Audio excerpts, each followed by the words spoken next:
أعوذ بالله من الشيطان الرجيم నేను శైతాన్ నుండి అల్లాహ్ వద్ద శరణు వేడుకుంటున్నాను. بسم الله الرحمن الرحيم అనంత కరుణామయుడు అపార కరుణా ప్రదాత అయిన అల్లాహ్ పేరుతో. قال رب اجعل لي آية قال آيتك ألا تكلم الناس 3 أيام إلا رمزا واذكر ربك كثيرا وسبح بالعشي والإبكار. అతను జకరియా ఇలా మనవి చేసుకున్నాడు, ఓ నా ప్రభూ, నా కొరకు ఏదైనా సూచన నియమించు. ఆయన జవాబిచ్చాడు, నీకు సూచన ఏమిటంటే నీవు 3 రోజుల వరకు సైగలతో తప్ప ప్రజలతో మాట్లాడలేవు. నీవు ఎక్కువగా నీ ప్రభువును స్మరించు. మరియు సాయంకాలము నందును మరియు ఉదయము నందును ఆయన పవిత్రతను కొనియాడు. وَإِذْ قَالَتِ الْمَلَائِكَةُ يَا مَرْيَمُ إِنَّ اللَّهَ اصْطَفَاكِ وَطَهَّرَكِ وَاصْطَفَاكِ عَلَى نِسَاءِ الْعَالَمِينَ. మరియు దేవదూతలు, ఓ మరియం, నిశ్చయంగా అల్లాహ్ నిన్ను ఎన్నుకున్నాడు మరియు నిన్ను పరిశుద్ధపరిచాడు మరియు నీ కాలపు సర్వలోకాలలోని స్త్రీలలో నిన్ను ఎన్నుకున్నాడు అని అన్న విషయం జ్ఞాపకం చేసుకోండి. యా మర్యమ్ ఖునుతీ లిరబ్బికి వస్జుదీ వర్కఈ మఅర్ రాకిఈన్. వారింకా ఇలా అన్నారు, ఓ మరియం, నీవు నీ ప్రభువుకు విధేయురాలుగా ఉండు. ఆయన సాన్నిధ్యంలో సాష్టాంగం సజ్దా చెయ్యి మరియు వంగే రుకూ చేసే వారితో కలిసి వంగు రుకూ చెయ్యి.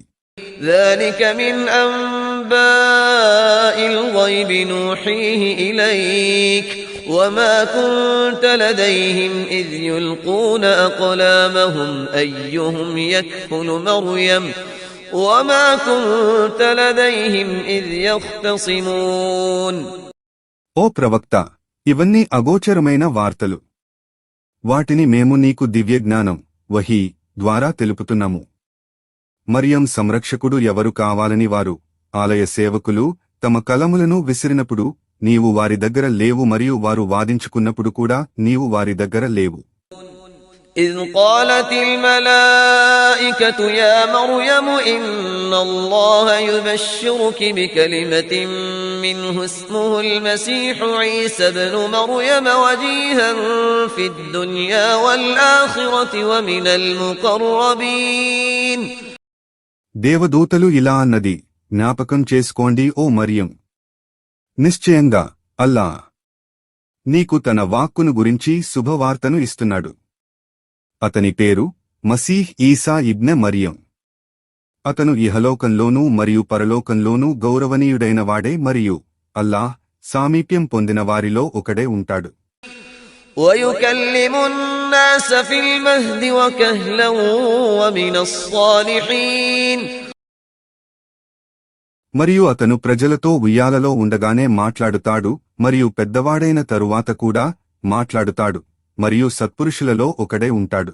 قالت رب أنى يكون لي ولد ولم يمسسني بشر قال كذلك الله يخلق ما يشاء إذا قضى أمرا فإنما يقول له كن فيكون.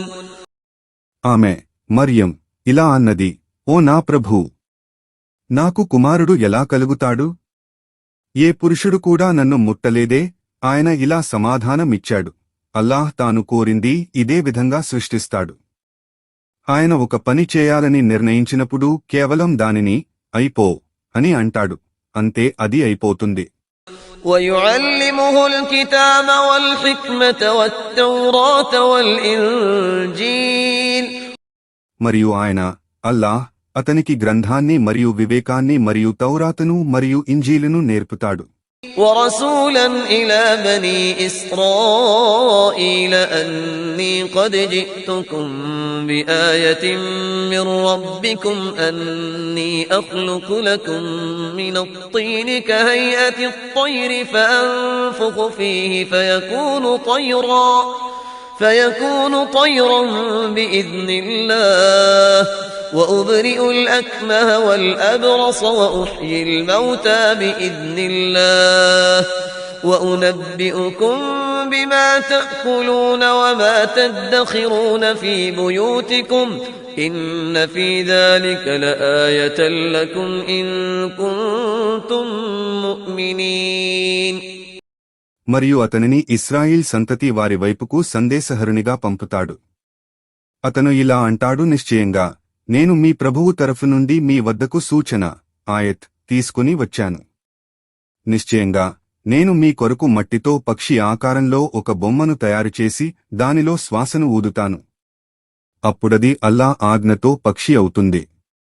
మరియు నేను అల్లా ఆజ్ఞతో పుట్టుగ్రుడ్డిని కుష్ఠురోగిని బాగుచేస్తాను మరియు మృతుణ్ణి బ్రతికిస్తాను.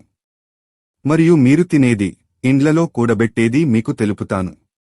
మీరు విశ్వాసులే అయితే నిశ్చయంగా ఇందులో మీకు ఒక గొప్ప సూచన ఆయత్ ఉంది. జజాకుం అల్లాహ్ ఖైర్.